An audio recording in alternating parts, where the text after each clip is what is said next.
नमस्कार दोस्तों, स्वागत है आपके अपने YouTube चैनल संस्कृत अड्डा पर। दोस्तों, जैसा कि हम संस्कृत प्रैक्टिस सेट की जो है सीरीज़ कर रहे हैं, जिसमें आज हम 88 नंबर के प्रैक्टिस सेट को करेंगे। और अगर आपने हमारी इससे पहले वाले 87 जो प्रैक्टिस सेट है नहीं देखे हैं, तो इसे आप ये तो ऊपर कोने में 3 डॉट है, इन पर क्लिक करके आप आई बटन पर पहुँच जाओगे, वहाँ पर जाकर देख सकते हैं। या जो हमारे चैनल की प्लेलिस्ट है, वहाँ पर जाकर अब तक जितने भी वीडियो हैं सभी का आप देख सकते हैं। और दोस्तों, जितने भी क्वेश्चन हैं सभी जो एग्ज़ाम की दृष्टि से महत्वपूर्ण हैं, क्योंकि एग्ज़ाम में इनमें से बहुत से क्वेश्चन ऐसे हैं जो बार बार पूछे गए हैं। तो सभी क्वेश्चन यहाँ पर महत्वपूर्ण होंगे। और अगर आपने अभी तक हमारे चैनल को सब्सक्राइब नहीं किया तो सब्सक्राइब कर ले, और साथ में जो घंटी वाला आइकॉन है उसे जरूर दबाएं, जिससे जो आपको हमारे आने वाली जो वीडियो है उसकी नोटिफिकेशन मिलती रहेगी। और दोस्तों, वीडियो को जो है लाइक, कमेंट और शेयर ज़रूर कीजिएगा। तो हमारा यहाँ पर जो फर्स्ट क्वेश्चन है कि महेश्वर सूत्र के अनुसार संस्कृत वर्णमाला में वर्णों की संख्या कितनी है। तो यहाँ पर महेश्वर सूत्र, जो महेश्वर है शिव, तो भगवान शिव का जो डमरू था, तो उससे जो 14 सूत्र जो है उससे निकले थे। तो अब जो ये यहाँ पर जो 14 सूत्र जो है, इसके अनुसार वर्णों की संख्या बतानी है। तो ये मानी गई है ऑप्शन डी, यहाँ पर 43 जो है मानी गई है। नेक्स्ट है यहाँ पर यण संधि। तो यण संधि होगी, तो यण संधि कब होती है। तो एक सूत्र है ई को यणची, तो ई को या जो करता है, ई को यण हो, तो ये रहेगा यहाँ पर ऑप्शन डी, ई प्लस अ। तो इससे जो है यहाँ पर यण होगा। और यण का मतलब है आधा अक्षर हो जाना। जैसे आप इत्यादि लिखोगे, तो यह ये जो आधा अक्षर है ये ई को यणची से आया है, ई को यण, इति प्लस आदि, तो ता को या, तो इसकी पहचान ये है। नेक्स्ट है यदि अ या के बाद ए या आई आए तो होगा, इनमें से क्या होगा। तो ये रहेगा ऑप्शन बी, आई जाए हो जाता है। और वृद्धि रेची एक सूत्र है, उससे जो है वृद्धि होती है, और वृद्धि आदेश से गुण। नेक्स्ट है स्वर संधि। स्वर संधि में आए इनमें से किससे होगा। यहाँ जो आंसर है रहेगा ऑप्शन ए, अ प्लस अ। ये जो हर्षव ए जो है प्लस अ, तो इससे जो यहाँ पर अय हो जाता है। एग्जाम में आय करने वाला सूत्र भी आ सकता है। तो ये जो एच ओ आई वाई आवाज जो सूत्र है, ये एच के बाद स्वर के आने की स्थिति में आय जाए आदेश करता है। नेक्स्ट है हल संधि। हल संधि में विकार होता है, तो ये होता है ऑप्शन ए यहाँ पर, व्यंजन का। नेक्स्ट है गंगोत्कम। तो इसका संधि विच्छेद क्या होगा। गंगोत्कम, गंगा प्लस उद्गम, अ और उ में ओ जो है गुण हो जाता है। नेक्स्ट है कस्मिंचित। इस यहाँ पर संधि विच्छेद इसका बताना है। तो ये रहेगा ऑप्शन ए, कस्मिन प्लस चित। ये जो है इसका यहाँ पर कस्मिन प्लस चित, ये जो है यहाँ पर राइट आंसर रहेगा, कस्मिन प्लस चित। अगर आपको कोई जो है यहाँ पर किसी क्वेश्चन में डाउट लगता है तो आप जो है कमेंट जरूर कीजिएगा। नेक्स्ट है झलाम जसवंते। तो झलो को जस जो है करता है, तो इसके अनुसार यहाँ पर संधि रूप कौन सा है। तो ये रहेगा ऑप्शन डी, वागीश है। संधि विच्छेद भी आ जाता है वागीशा का, वाक प्लस ईसा है। और जो का जो होगा, वाक प्लस वाक में जो का होगा उसको जो है तीसरा अक्षर हो जाता है इससे, क ख ग, तो वागीश है। नेक्स्ट है यशस्कम। इसका संधि विच्छेद, इसका रहेगा ऑप्शन सी, यश है प्लस कम। ये जो विसर्गा जो है इनको सकार हो जाता है। नेक्स्ट है तत् सर्वनाम का षष्ठी विभक्ति का रूप, तत् वह है। तत्तेतानी इस तरह से इसके रूप जा चलते हैं। तो सर्वनाम का यहाँ पर षष्ठी विभक्ति का रूप आपने बताना है। तो ये रहेगा यहाँ पर ऑप्शन बी, तस्य तयो तेषां तस्मिन् तयो तेषु। नेक्स्ट है तवत् शब्द। तो इसका भी जब सर्वनाम रूप बताना है तो इसका रहेगा ऑप्शन डी यहाँ पर, युष्मद शब्द। और पंचमी विभक्ति एक वचन का जो है ये रूप है। और युष्मद में कैसे चलते हैं, जैसे त्वम युवाम यूयम त्वाम युवाम युष्मान तव्य युभ्याम युष्मा भी, तो इस तरह से जो है युष्मद के चलेंगे। और जो अस्मद है इसके चलते हैं अहम अवाम वयम माम अवाम अस्मान मया आवभ्यम अस्मा भी मह्यम आवभ्यम अस्मयम। तो इस तरह से जो है अस्मद के चलते हैं। नेक्स्ट है मह्यम। तो किस सर्वनाम का है,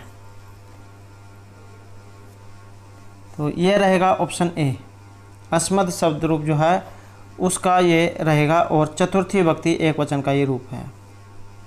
नेक्स्ट है एकोन सप्तति कौन सी संख्या है, तो सप्तति जो होता है 70 और एकोन आ गया है तो इसका मतलब है एक कम, तो ये हो जाएगा यहाँ पर 69। एकोन जो आ जाता है तो उसका मतलब आप ये समझ ले बस जितना यहाँ पर दिया गया है इसमें से एक कम। नेक्स्ट आएगा 89, 89। तो इसका संस्कृत रूप इनमें से कौन सा है, ये रहेगा ऑप्शन बी यहाँ पर, 89। 80 होता है 80। नेक्स्ट है द्वि शब्द के रूप किन वचनों में हो सकते हैं, तो एक वचन, द्विवचन, बहुवचन। तो यहाँ पर द्वि पूछा गया है, द्वि शब्द के रूप, तो ये जो होंगे केवल यहाँ पर ऑप्शन सी द्विवचन में ही, क्योंकि दो है, न दो से ज़्यादा है न दो से कम है, तो द्विवचन में ही ये रहेंगे। नेक्स्ट है उपसर्ग धातु के साथ कहाँ पर आता है, उपसर्ग पूछा गया है। एक होता है उपसर्ग, एक होते हैं प्रत्यय। तो जो उपसर्ग होते हैं इनका प्रयोग धातु के पहले किया जाता है और जो प्रत्यय होते हैं ये धातु के बाद में लगते हैं। नेक्स्ट है ऊंचाई। ऊंचाई का स्वरूप क्या है, तो ये एक अव्यय है। नेक्स्ट आएगा संस्कृत में लकार। संस्कृत में लकार कितने होते हैं, तो संस्कृत में 10 लकार होते हैं। लट 5 तो यही होते हैं, लट लोट लंग विधिलिंग लिट। और जो 5 हैं ज़्यादातर जो 5 का प्रयोग होता है, और जो 5 हैं लिट लुट लेट लोट लंग लिंग लुंग लरिंग।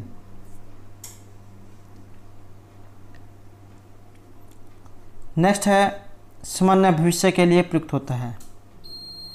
तो सामान्य भविष्य के लिए किस लकार का प्रयोग किया जाता है, तो ये रहेगा ऑप्शन सी यहाँ पर, लिट लकार का इसके लिए प्रयोग होता है।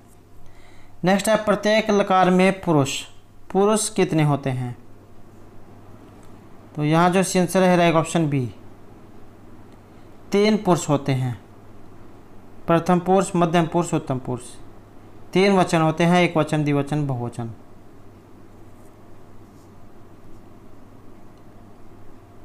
नेक्स्ट है भद्रम भूयात होता है का अर्थ क्या है, इसका अर्थ लिया गया है ऑप्शन ए कि आपका भला हो। भद्र होता है कल्याण कार्य करने वाला, कल्याण वाला, तो आपका भला हो। भवतः आपका भद्रम कल्याण भूयात हो। नेक्स्ट आएगा एका क्रिया द्व्यर्थकारी प्रसिद्धा का अर्थ क्या है, तो ये रहेगा ऑप्शन डी यहाँ पर, जब एक पंथ 2 काज हो। नेक्स्ट है डंडा सबको ठीक करता है, तो इसका संस्कृत में सही रूपांतरण क्या होगा, तो ये रहेगा ऑप्शन सी यहाँ पर कि दंडः शास्ति प्रजा सर्वाः।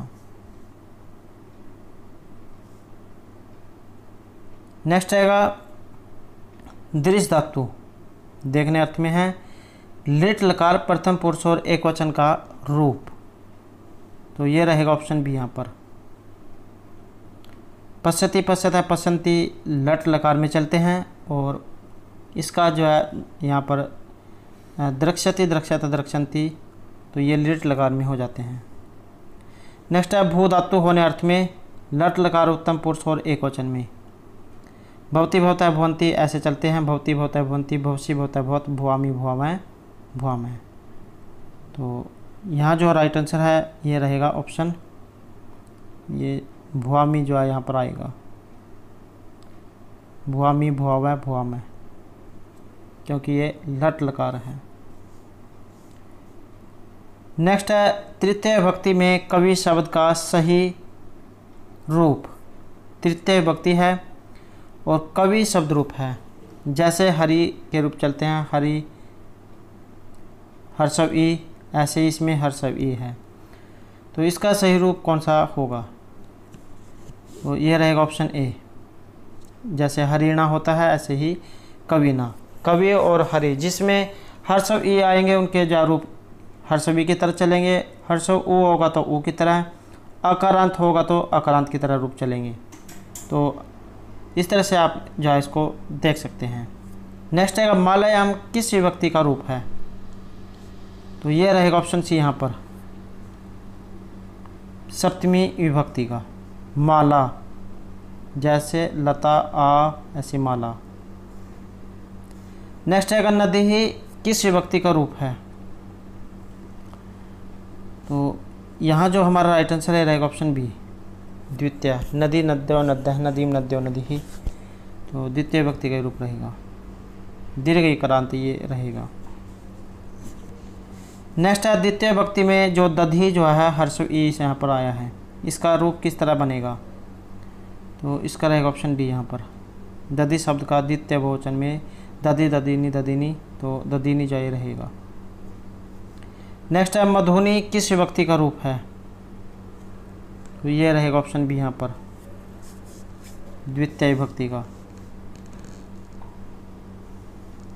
और जो मधु जो शब्द है इसका नपुंसकलिंग का प्रथमा और द्वितीय दोनों विभक्तियों के द्विवचन में मधुनी रूप बनता है।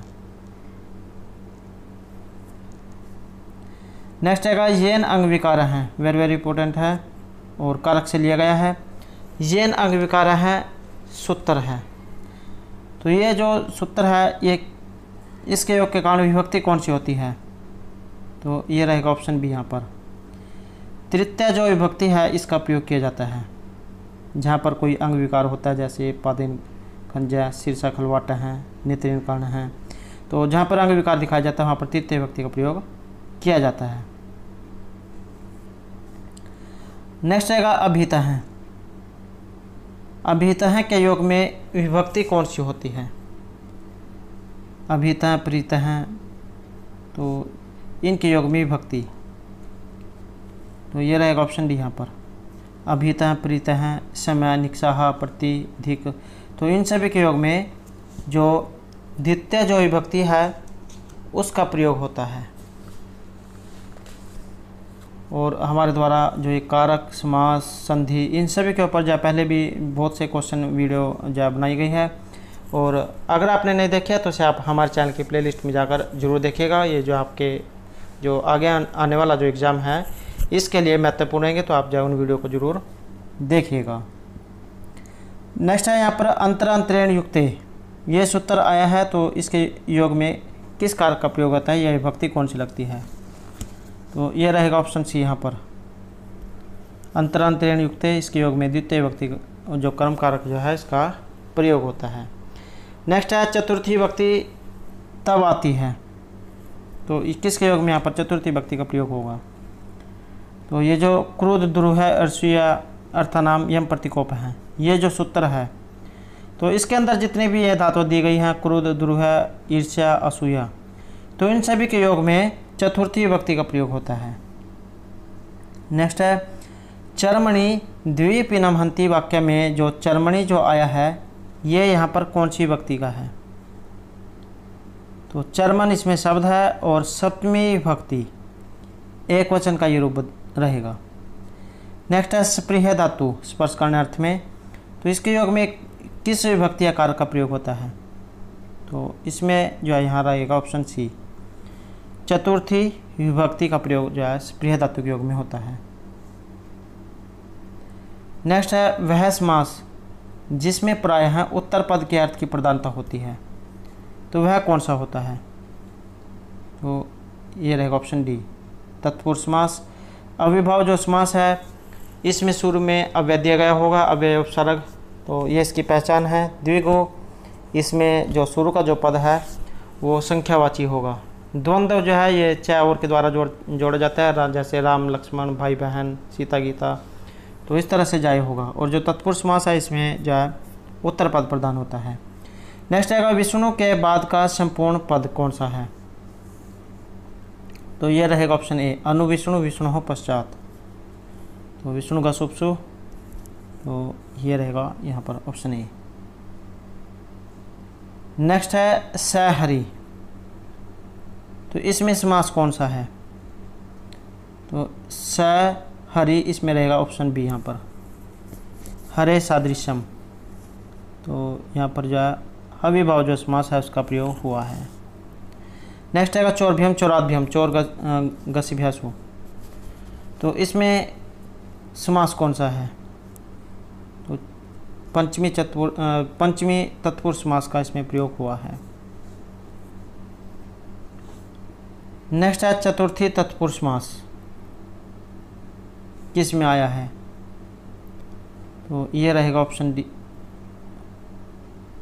योगदारु इसमें आया है ऑप्शन सी में, योगदारु उपायदारु युगेदारसु, तो ये जो है ऑप्शन सी रहेगा।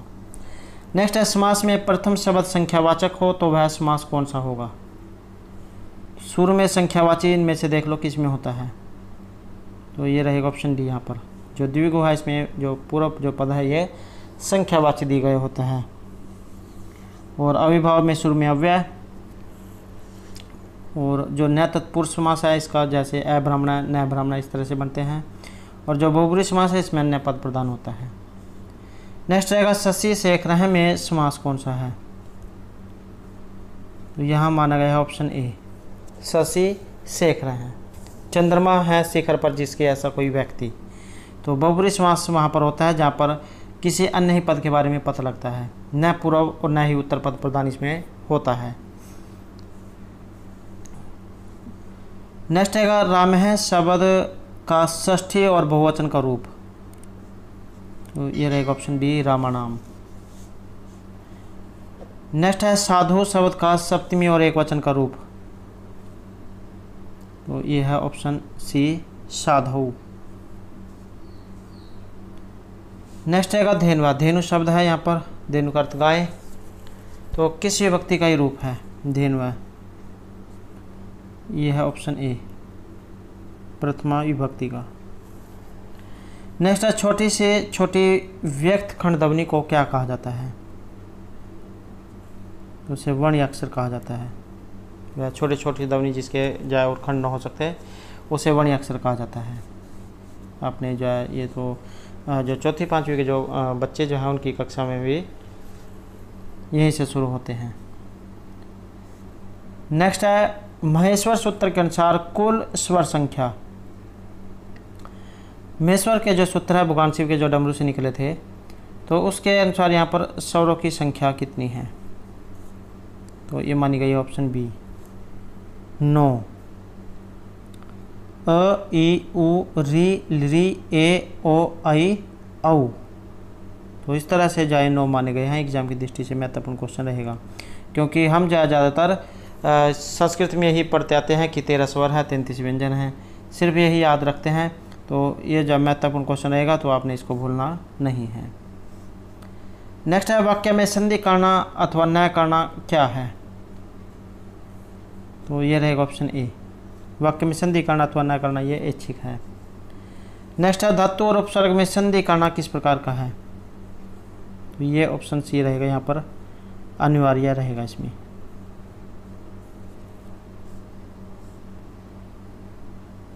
नेक्स्ट है यहाँ पर द्रक्षति, दृश्य धातु इसमें रहेगी। लेट लकार और प्रथम पुरुष एक वचन का ये रूप है। द्रक्षति, द्रक्षत, द्रक्षन्ति, द्रक्षसि, द्रक्षत है, द्रक्षत, द्रक्ष्यामि, द्रक्षा है, द्रक्षाम है। तो ये जो लेट लकार प्रथम पुरुष एक वचन का है, तो इसमें धातु पूछी गई है, तो इसमें दृश्य धातु है देखने अर्थ में।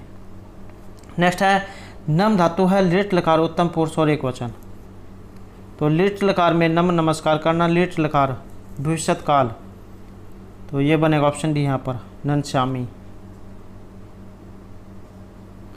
नेक्स्ट है द्वि अर्थात दो, इस शब्द के रूप कौन से लिंग में होंगे, तो ये रहेगा ऑप्शन डी यहाँ पर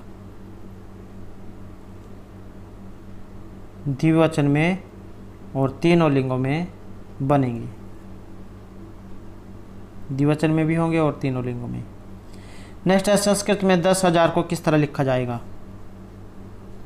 तो सहस्त्र हजार होता है, तो अयुतम रहेगा यहाँ पर 10,000, लक्षम लाख।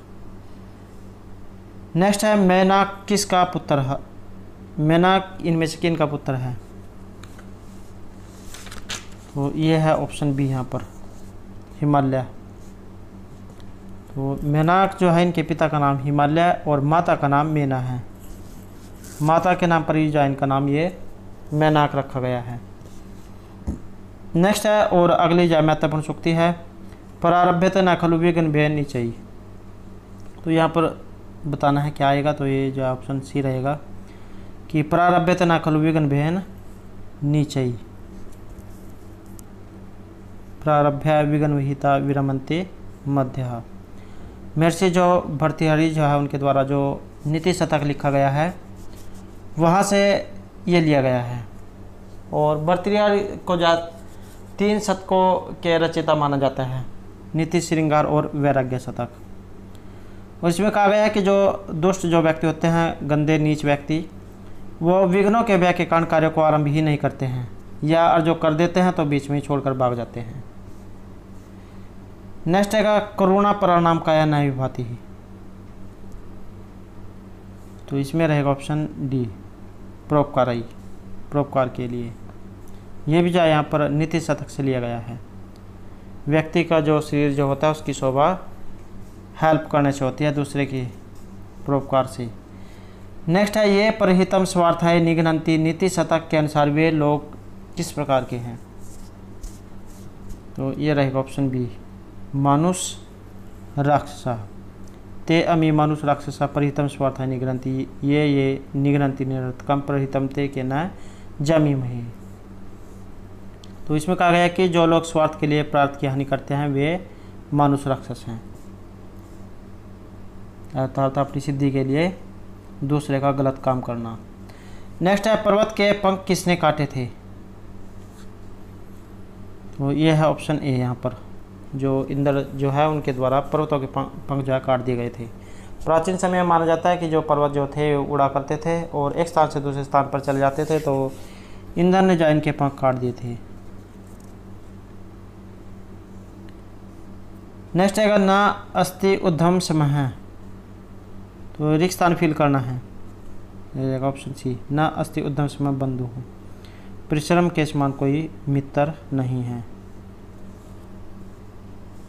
नेक्स्ट है लक्ष्मी ने निष्ठुरता का गुण किससे प्राप्त किया है,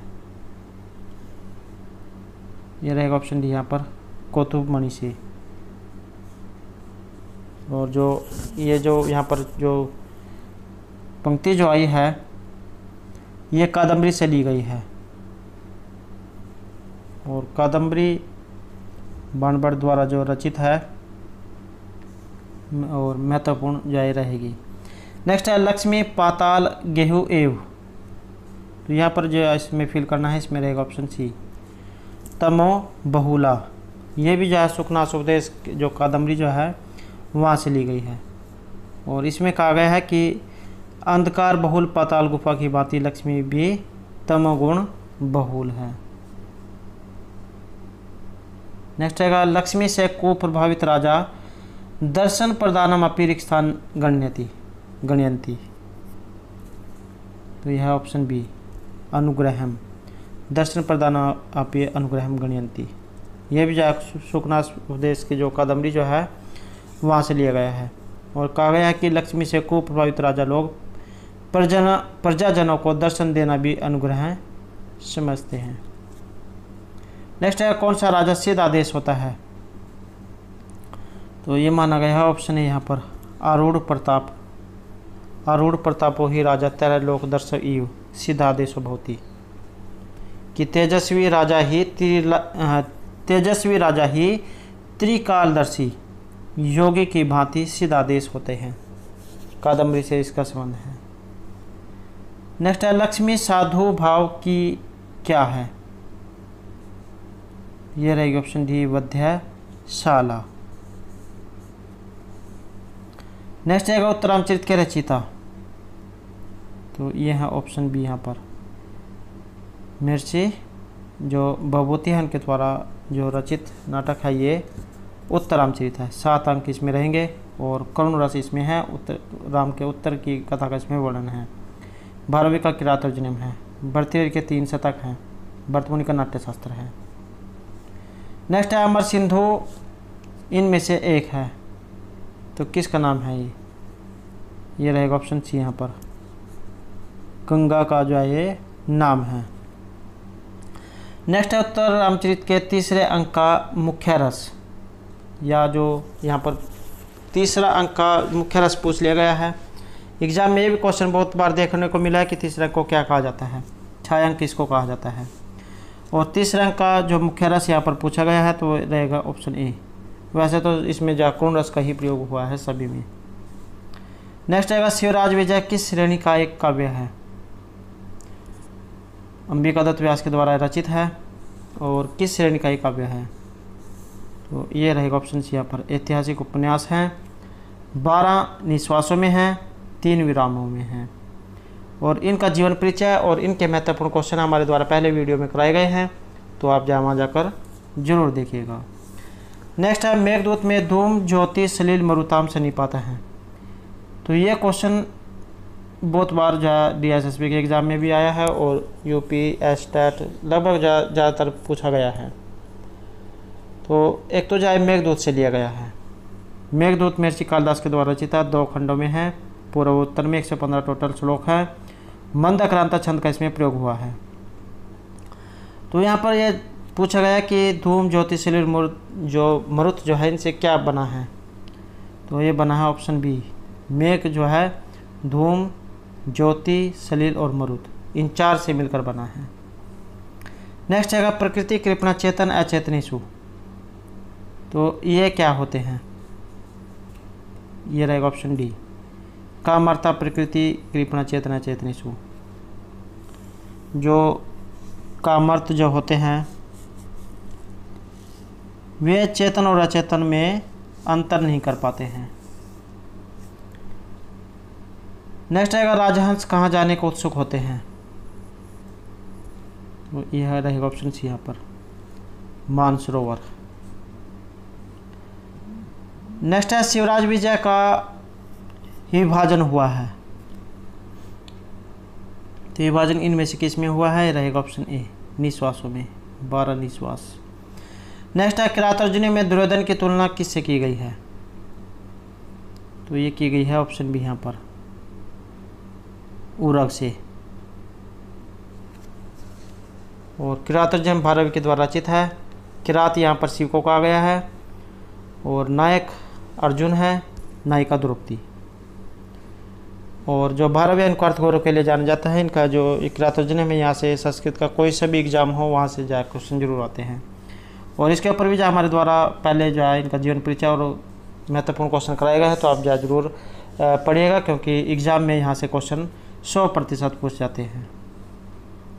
नेक्स्ट आएगा विज्ञान शकुंतलम नाटक में गौतमी कौन है? तो ये रहेगा ऑप्शन डी यहाँ पर तपोवन की एक वरिष्ठ महिला। अभिज्ञान शकुंतलम से ली गई है। कर्ण जो आश्रम जो है उसकी देखरेख करने वाली जो है रहेगी। और इसमें भी जो है अभिज्ञान शकुंतलम कालिदास के द्वारा रचित है। जो चौथा अंक महत्वपूर्ण माना गया है उसमें भी 4 श्लोक महत्वपूर्ण माने गए हैं। नेक्स्ट है उत्तरांचित का जो तीसरा अंक है, इसमें घटना स्थल कौन सा है? तो इसमें माना गया है ऑप्शन डी पंचवटी। नेक्स्ट है सुप्रसिद्ध कविजन निर्धन होकर रहते हैं, तो इसमें दोषी हैं।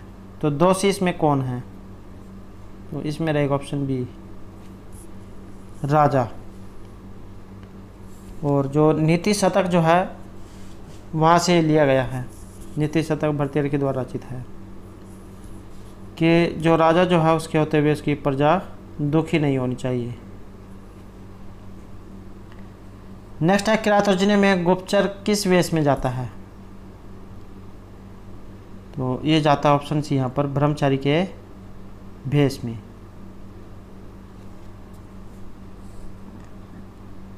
नेक्स्ट आएगा सुखनाश उपदेश कादम्बरी का अंश है, तो इसके रचयिता इनमें से कौन है? तो इसके रहेगा ऑप्शन डी यहाँ पर महर्षि बाणभट्ट। नेक्स्ट आएगा कैलाश पर्वत में कौन सी नगरी बसी हुई है? तो कैलाश पर्वत में रही गई ऑप्शन ए अलकापुरी। तो ये जो यक्ष जो है ये अलकापुरी के राजा हैं।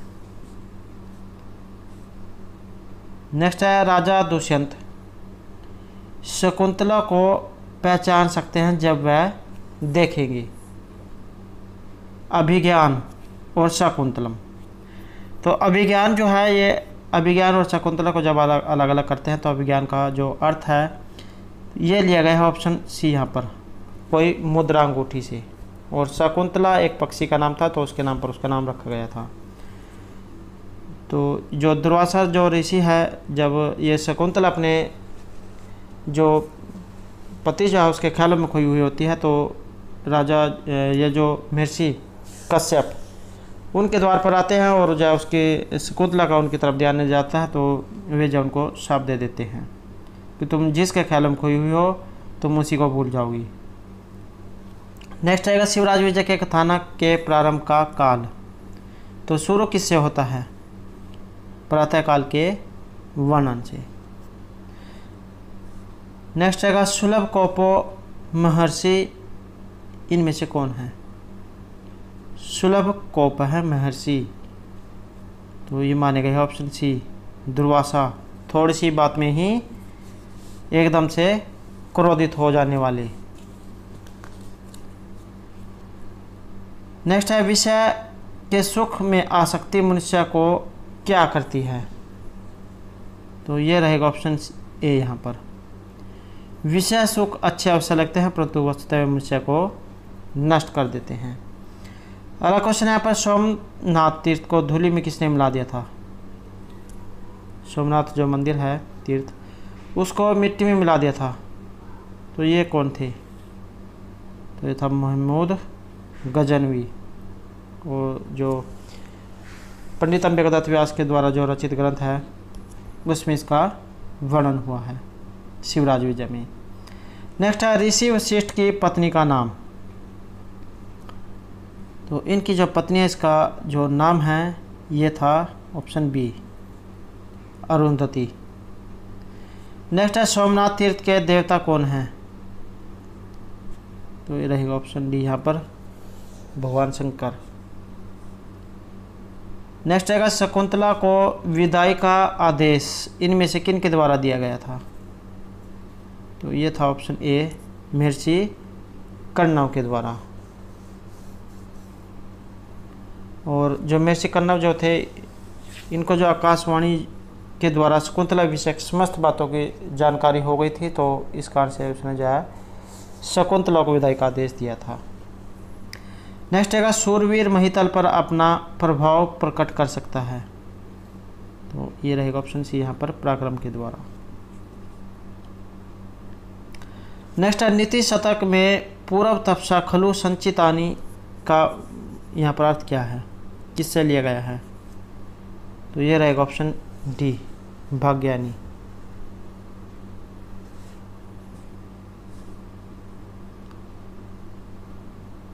नेक्स्ट आएगा द्वैतवन में गुप्तचर किसके पास लौटे थे? ये भी जो क्वेश्चन बहुत बार जो एग्जाम में देखने को आया है। तो द्वैतवन में गुप्तचर किसके पास लौटे थे? तो ये लौटे थे ऑप्शन बी यहाँ पर युधिष्ठिर के पास, और 12वीं की जो क्रातर्जुनियम है वहाँ से लिया गया है। नेक्स्ट है राज्य विषय विकार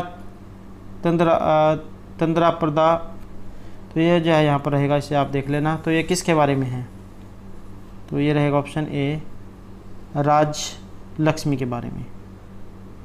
राज्य लक्ष्मी जो होती है ये राज्य रूपी विष के विकार से आलस्य उत्पन्न कर देती है। नेक्स्ट आएगा प्रवृत्ति सारा खलु माद्री सम गिरह, महत्वपूर्ण जाए सुक्ति एग्जाम में आती है। तो ये यहाँ माद्री शाम से तात्पर्य क्या है? माद्री शाम,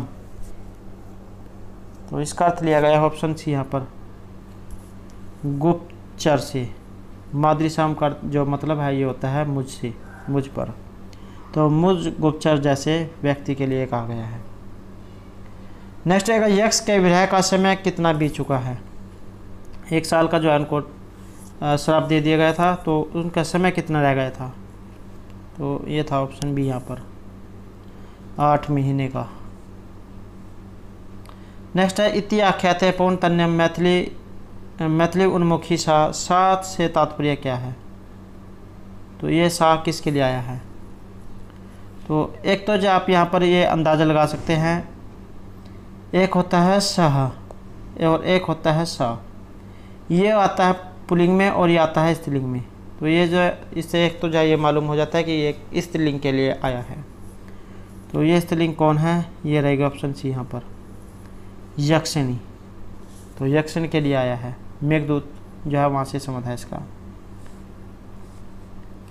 नेक्स्ट है सीता राम को कितने अंतराल पर देखती है? तो ये देखती है 12 वर्ष के अंतराल पर। नेक्स्ट है धन जीतकर युधिष्ठिर को कौन देता था? तो ये थे ऑप्शन डी यहाँ पर अर्जुन जो है ये धन जीतकर युधिष्ठिर को देता था, इसलिए अर्जुन को धनंजय कहा गया है। नेक्स्ट है यक्ष को शाप दिया था, तो शाप जो इनमें से किन के द्वारा दिया गया था यक्ष को? मेघदूत से, जो है मेघदूत में यक्ष का वर्णन है। तो जो कुबेर जो है इनके द्वारा यक्ष को शाप दिया गया था। अगला क्वेश्चन है महमूद गजनवी की राजधानी सिंधु नदी पार करके कौन सी थी? तो सिंधु नदी पार करके थी इसकी राजधानी। तो ये थी ऑप्शन ए महमूद गजनवी। तो नहीं याद रह सकते हैं तो गजनवी गजनी। नेक्स्ट आएगा शिवराज विजय में कान्य कुब्ज के राजा कौन है? तो ये है ऑप्शन डी यहाँ पर जयचंद्र। अगला क्वेश्चन है उत्तरामचरित में सीता की सखी इनमें से कौन है? तो ये है ऑप्शन बी वासंती। अगला क्वेश्चन रहेगा बाणभट्ट ने किस रीति में अपने काव्य की रचना की है? तो ये की है ऑप्शन डी यहाँ पर पांचाली रीति में। नेक्स्ट है तेजस्वी पुरुष स्वाभाविक रूप से कैसे होते हैं? तो ये शूरवीर होते हैं। नेक्स्ट है मम विरजाम न त्वम वत्स्य सूचम गणिष्यसि। यहाँ पर जो मम आया है तो यहाँ पर किसके लिए आया है? तो महर्षि कण्व के लिए। महर्षि कण्व जो है इनको कश्यप के नाम से भी जाना जाता है, और जो अभिज्ञान शकुंतलम जो है वहाँ से लिया गया है। नेक्स्ट है अभिज्ञान शकुंतलम सर्वश्रेष्ठ है, इनमें से क्या है? तो ये नाटक है।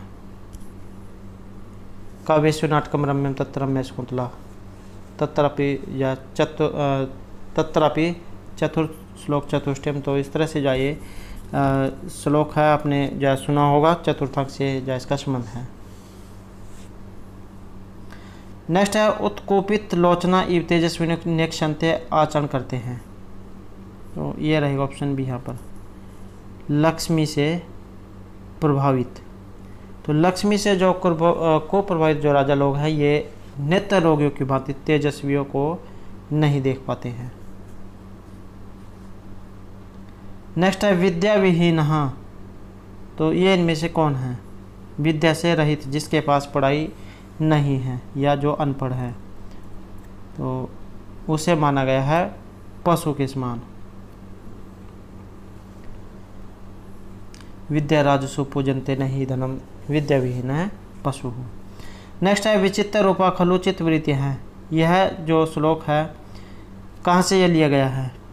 तो इसका संबंध रहेगा ऑप्शन डी यहाँ पर, किरात अर्जुनियम से। व्यक्तियों की जो चित्तवृत्ति होती है ये बहुत ही विचित्र होती है। नेक्स्ट है मुनि अगस्त्य मुनि की पत्नी का नाम। तो इनकी जो यहाँ पर पत्नी है इनका नाम था लोपा मुद्रा।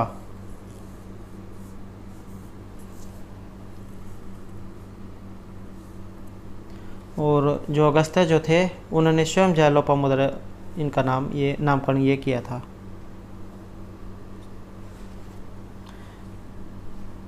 नेक्स्ट आएगा चंद्रापीड़ को राज्याभिषेक के समय उपदेश इनमें से कौन देते हैं?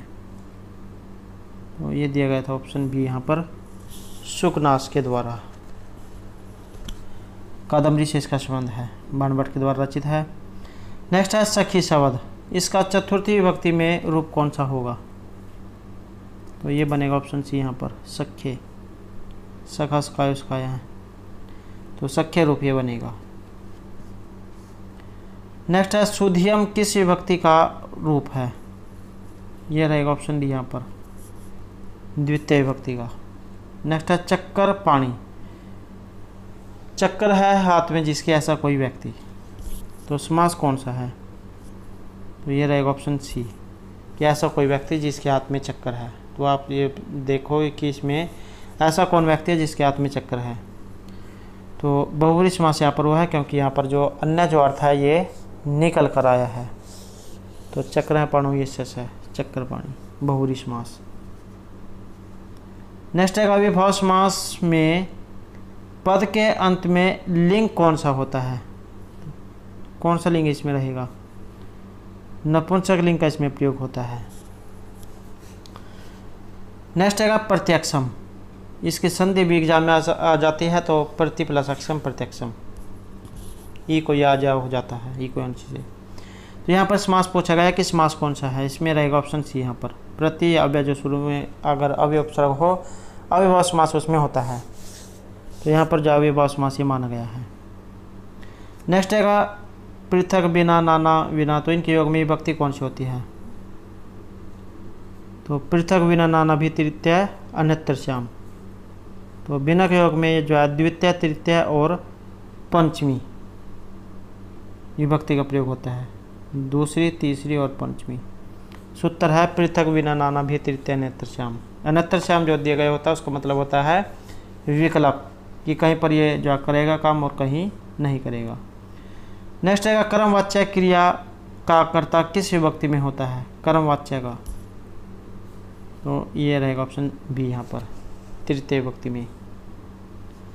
नेक्स्ट है क्रोध के योग में जिस पर क्रोधित किया जाए तो उसमें विभक्ति कौन सी होती है?